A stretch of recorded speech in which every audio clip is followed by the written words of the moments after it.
안녕하세요. 조현승입니다.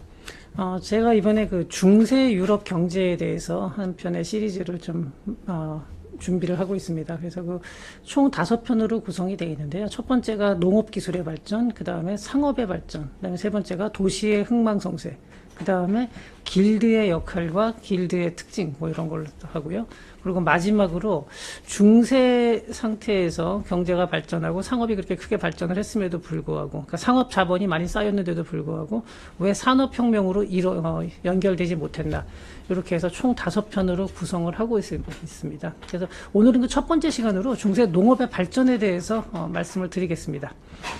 먼저 농업혁명이라는 말을 이제 처음 딱 얘기를 꺼내면은 대부분의 사람들은 신석기 시대에 이제 그 정착을 하면서 농사를 짓기 시작하는 걸 생각을 할 겁니다. 물론 이제 그게 가장 많이 알려져 있는데, 이 중세 시대에도 중세 농업혁명이라는 게 있습니다. 그리고 또 18세기에도 농업혁명이라는 말이 또 나오죠. 근데 여기서는 지금 제가 말씀드리는 거는 중세 농업혁명인데, 이게 주로 언제냐면은 10세기에서 11세기 정도입니다. 요거를 농업혁명이라고 부르는 사람들도 있고, 또 그냥 뭐 그렇게까지는 혁명이라고까지 부를 수 있나, 이렇게 또 말하는 사람들도 있지만, 농업혁명이라는 말은 흔하게 학술 자료를 찾아보면은 중세 그 농업혁명이라는 말이 흔하게 나오고 있습니다. 18세기의 농업혁명은 사실 여러분들도 교과서에서 많이 배웠을 겁니다. 그 인클로저의 영향으로 인해서 그때 뭐 사윤작법이 들어오고 그 농업 생산량이 증가하면서 이게 이제 잉여 생산물이 발생하고 그것이 산업혁명의 그 직접적인 원인 중에 하나였다, 뭐 이런 얘기가 나오는데, 중세 시절에도 이러와 비슷한 농업혁명이 있었습니다. 그게 10세기고, 중세 암흑기라고 하면은 보통 요 농업혁명이 나타나기 전 한 9세기까지를 중세 암흑기라고 하는데, 이때가 상당히 어려운 시기였죠. 바이킹들은 계속 쳐내려오고 있고, 또 기온이 이 당시에가 이제 온도가 굉장히 낮아지면서 농업 그 작황이 안 좋아서 생산량이 충분하지 않았고요. 많은 사람이 굶주림에 시달렸었죠. 근데 이게 10세기가 되면서 상황이 많이 달라집니다. 요 달라지는 거에 대해서 이제 농업혁명의 원인에 대해서 말씀드리기 전에 먼저 중세 그 농업혁명이 뭐 일어난 다음도 그렇지만 일어나기 전에 그 중세 중세 경제는 철저하게 장원 시스템에 유지하고 있었습니다. 의지를 하고 있었죠. 근데 장원 시스템이라는 건 여러분들도 잘 아실 겁니다. 그 봉건제의 기초가 되는 거죠. 이 봉건제의 기원에 대해서는 여러 가지 얘기가 있지만 거의 확실한 거는 이 게르만의 종사제하고 로마의 토지법이 합쳐진 거다, 뭐 이렇게 이제 보는 시각이 굉장히 우세한데요. 그 로마의 토지법이 뭐냐면은 이제 특정한 봉사를 대가로 토지를 수여하는 거죠. 근데 이런 거였고, 게르만 종사제라는 거는 어떤 주종 관계를 갖다가 왕과 기사 이런 식으로 좀 나누는 이런 건데, 이 두 개가 합쳐지면서 봉건제가 됩니다. 그리고 이 봉건제 하에서 봉건제를 유지하는 경제 시스템이 바로 장원 시스템이죠. 근데 왜 중세 초기에는 그럼 장원 시스템에 의존을 하게 됐느냐? 이거는 이제 바이킹의 침략하고 상당히 관련이 있습니다. 뭐 여러 가지 이유가 있겠지만 자유롭게 상업도시, 고대 로마에서 보면은 사실 상업도시들이 여러 군데가 있었는데, 이런 것들이 바이킹이 쳐들어오면은 그 방어력이 약하기 때문에 다 무너지게 됩니다. 그러다 보니까 정말 장원 바깥은 위험해지는 거죠. 장원은 그러면은 왜 안전하냐? 여기에는 말탄 중기병들이 이제 자리를 잡고 있었죠. 네, 그러다 보니까 이 과정이 어떻게 되냐면은 자유민들이 자신의 재산을 지키기 어렵기 때문에 자신의 영토를 영주에게 기탁을 하는 거죠. 그래가지고 이제 이 봉토를, 그러니까 영주한테 자기 땅을 준 다음에 자기가 땅을 쓸 수 있는 그 봉토를 받아서 거기에 봉신이 되는 겁니다. 이렇게 되면서 자연스럽게 모든 땅이 영주 밑으로 이제 들어가게 되는 거죠. 자, 그렇게 되고, 그 영주는 어떻게 하느냐? 그 땅을 가지고서 이제 기사들을 키울 수가 있죠. 기사라는 게 굉장히 돈이 많이 듭니다.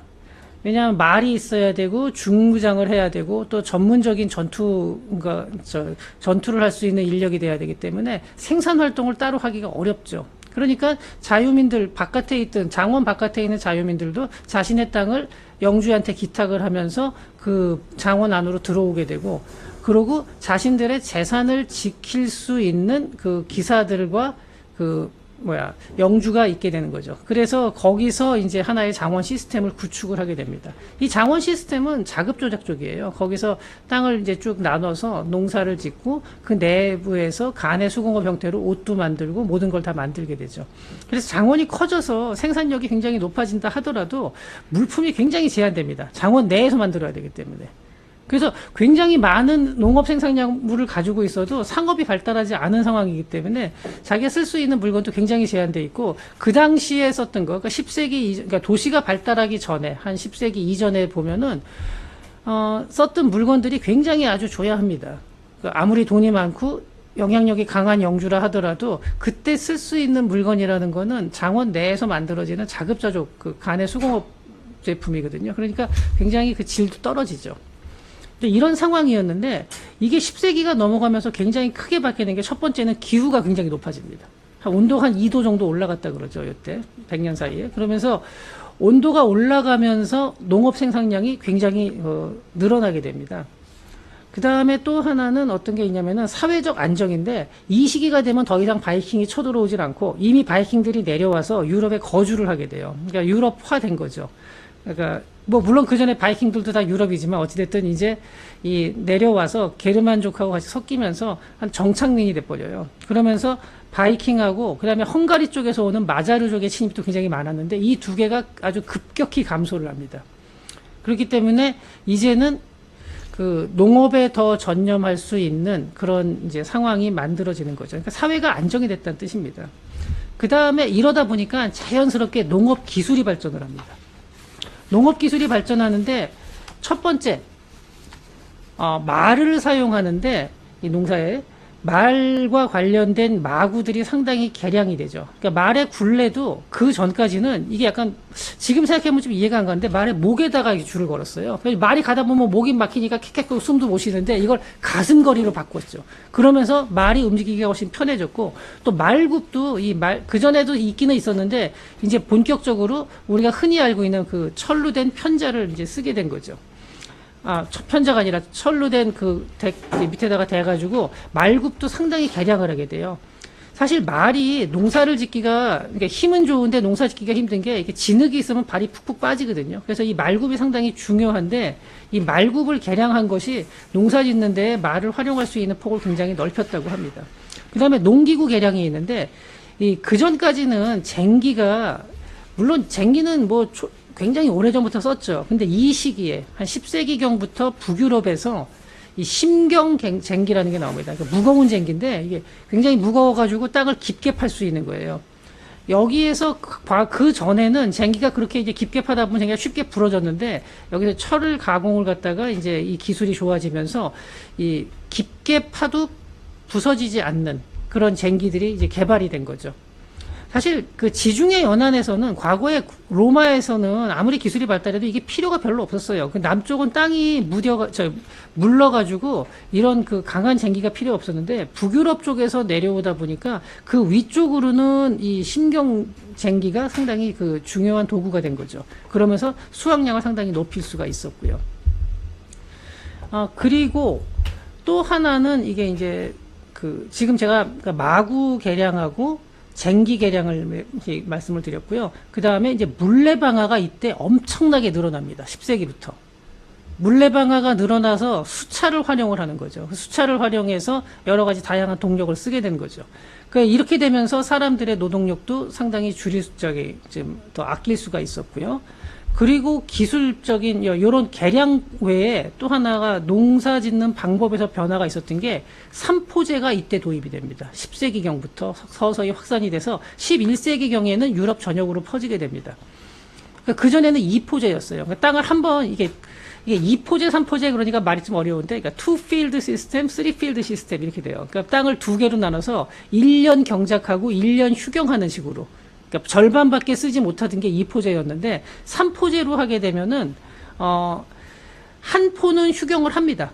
그러니까 거기는 가축을 방목을 하고, 그러니까 한쪽 필드는, 그다음에 가운데 또 하나의 필드에서는 주로 가을에 이제 파종을 하죠. 그러니까 주로 뭐냐면 밀과 호미를 파종을 하고요. 그리고 다른 한쪽 필드에서는, 그러니까 다른 한 포에서는 봄에 파종을 하는데 이때는 뭐를 하냐면은 귀리하고 콩을 주로 파종을 해요. 그럼 아까 이 포제에서는 절반을 휴경을 했는데 이제는 3분의 1만 휴경을 하는 거죠. 그러니까 과거에 비해서 땅을 쓸 수 있는 양이 그러니까 굉장히 늘어난 거예요. 과거엔 절반밖에 못 썼는데 이제는 3분의 2를 쓰게 되는 거예요. 이게 가능해지는 이유가 특히 콩 같은 경우에는 땅의 지력 회복에 굉장히 좋아요.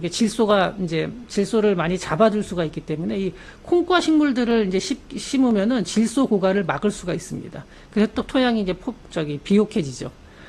근데 이게 이제 주로 북유럽 쪽에서 많이 쓰고 지중해 쪽에서는 잘 안 썼는데 그 이유가 뭐냐면은 여름에 비가 많이 와야지 이게 효과적인데 지중해 쪽에는 여름에 비가 많이 오지 않기 때문에 지중해 쪽에서는 뭐 별로 그렇게 많이 쓰이진 않았다 그래요. 근데 이 삼포제라는 게 북유럽을 중심으로 해서 유럽 전역으로 확산이 되고 나중에는 지중해 쪽에서도 일부 받아들인 걸로 알고 있습니다. 어쨌든 이러한 그 농업 기술의 발전으로 인해서 농업 생산량이 엄청나게 증가하게 됩니다. 이 외에도 이제 요거는 이제 내부의 이유고 또 외부에 이제 아랍의 농업혁명이 있었어요. 아랍의 농업혁명이 사실은 유럽보다 더 빨라요. 한 700에서 1100년 사이. 그러니까 이게 언제냐면 8세기부터 12세기 정도의 아랍의 농업혁명이 있었는데 이때 이제 아랍의 농작물들이 유럽 쪽으로 많이 들어오게 됩니다. 주요 작물로는 뭐 쌀, 수수, 밀, 사탕수수, 면화, 시금치, 오렌지, 레몬, 호박 등인데 이게 물론 그전에도 유럽에 있기는 했습니다만 그렇게 크게 발전을 못했어요, 유럽에서. 근데 이제 이게 아랍에서 본격적으로 아랍의 농업혁명이 일어나면서 이게 유럽에서도 생산량이 많이 늘게 되는데 특히 남부 유럽 쪽을 중심으로 이 아랍 작물들이 많이 들어오게 되죠. 근데 그 가장 큰 이유가 뭐냐면은 아랍의 농업혁명은 뭐에 기반을 하냐면요. 주로 관계 기술입니다. 그러니까 아랍 쪽에 물이 부족한 데가 많다 보니까 아랍에서도 이 한 700년경부터 해서 관계 기술이 굉장히 늘어나거든요.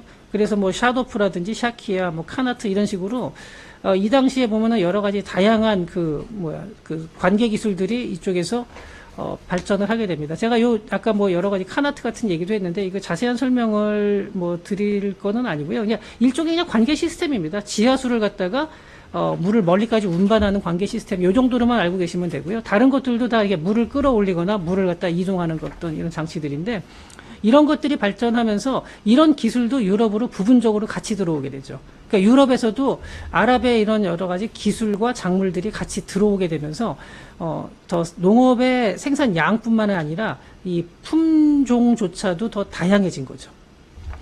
이렇게 되면서 농업혁명이 일어나서 유럽의 이제 인구도 더 증가하게 되고, 여러 가지로 좀 더 소비할 수 있는 여력들이 많이 생기죠. 그러면은 이게 단순히 소비할 수 있는 여력이 생긴다. 그래가지고, 사람들이 그전에는 두 끼 먹다가 이제는 세 끼 먹는구나. 이걸로 끝나냐? 하면 절대 그렇지 않겠죠. 이게 사회적으로 상당히 큰 영향을 주게 됩니다. 첫 번째 어떤 게 있냐면요. 이게 자치도시가 발전을 하게 됩니다. 왜냐하면은 농업 생산량이 늘어나서 잉여 생산물이 많아지는 거거든요. 그러니까 먹을 수 있는 게 많아지기 때문에 그러면은 농업에 그전까지는 뭐 100명 중에 90명이 농업에 종사를, 이거는 하나의 비유입니다. 90명이 만약에 농업에 종사를 해야만 겨우 사회를 지탱할 수 있었다면 이제는 80명, 70명으로도 된다. 그럼 나머지 사람들은 노냐? 그렇지가 않죠. 다른 직업을 택하게 되고 다른 상품을 만들게 되죠. 그리고 그런 다른 상품들을 만드는 사람들, 그러니까 주로 수공업자들이 이때 많이 생기게 되는데 이 사람들이 몰려드는 게 자치도시입니다.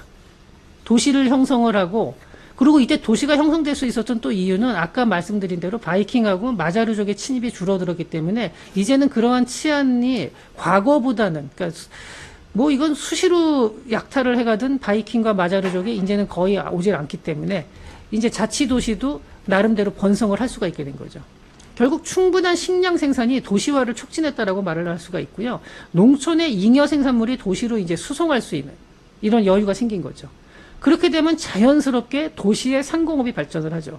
도시는 자체적으로 농산물을 생산하기보다는 농산물이 그 장원에서 만들어 생산된 농산물이 도시로 유입이 되게 되고, 그 도시에서는 농촌에다가 도시 내에서 만들어지는 수공업품을 팔게 되는 거죠.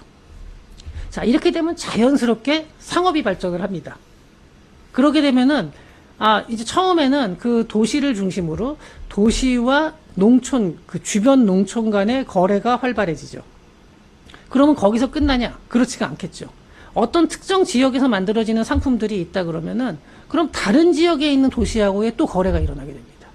이렇게 되면서 유럽 전역에서 다양한 도시들이 생기고 도시와 농촌 그리고 그 주변을 갖다가 아우르는 거점 도시를 바탕으로 또 거점 도시, 다른 거점 도시하고의 연결. 그래서 도시 간의 상업도 발전하는 거죠.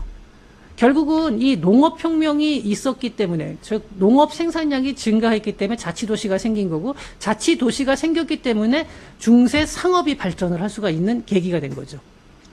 그리고 이 상업이 발전을 하다 보면은 결국은 자연스럽게 화폐 유통도 증가가 됩니다. 로마 때도 보면 화폐를 많이 쓰기도 했고 뭐 여러 가지는 반복이 됐고 쓰다가 안 쓰다가 반복이 됐는데 이 중세에 들어와서는 이미 10세기에서 11세기 넘어가면서 자치도시가 생긴 다음에 서서히 화폐 유통이 늘어나게 됩니다.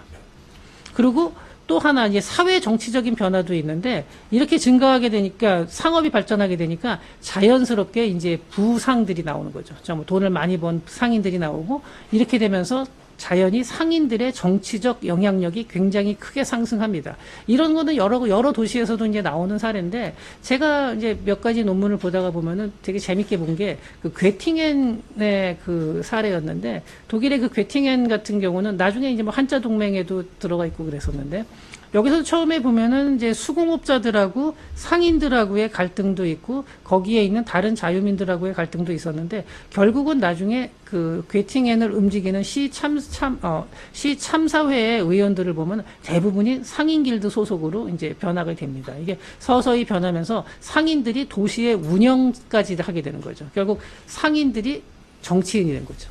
그러니까 이런 식으로 신분 상승까지도 그러니까 자유민이 상업을 통해서 돈을 번 다음에 이 사람들이 정치 귀족으로까지 발전을 하는 거죠. 뭐 그 신분상으로 귀족은 아니지만 실질적으로 그 정치를 좌우할 수 있게 됐습니다.